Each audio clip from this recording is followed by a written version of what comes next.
أعوذ بالله من الشیطان الرجیم بسم الله الرحمن الرحیم السلام علیکم زما مشرانو کشرانو ورونو نن سبا تاسو یې چې دا یو پروګرام راوته چې په یو پاسپورت باندې خلک یو موبایل کولاوالی شي نو په یو پاسپورت باندې یو موبایل کولاویږي خو کم سړی چې د سعودي عرب نه یا د بل ملک نه دوبۍ نه یا د بل ملک نه راځي واپس راځي نو هغه چې دلته د ایرپورټ نه راوځي نو هغه د معلومات نه شي خو چې هغه بیا په خپل پاسپورت باندې خپل موبایل کولاوي دلته په هغه ته ویناو کې چاره پچې په دې باندې یو کولاو شوی دی نو د شزم په خپل سعودي عرب نه راغلی مو اوس راغلی ملک وخت مشه دی نو ما چې خپل پاسپورت وروړو نو هغه باندې ما خپل موبایل کولاو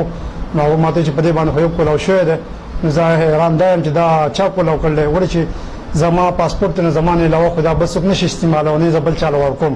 خدا کې د شي چې په ایرپورټ کې د شي ساملای د شي کسانی چې هغه دا نمبر استعمالي دا دغه کوي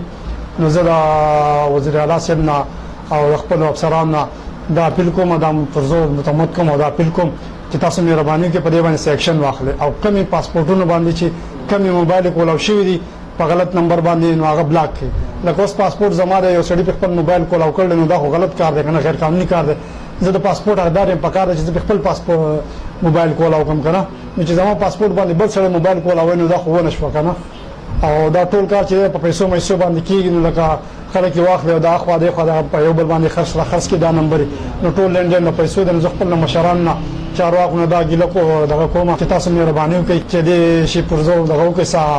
حل راو باسي چې دې سره سهل لاوزي او زمون حق ته مونږ ته میلاو شي د خلکو خلاف د کاروایي شي سخت کاروایي خلاف کاروایي شي چې بده باندې عمل وشي ډیره مهرباني سلام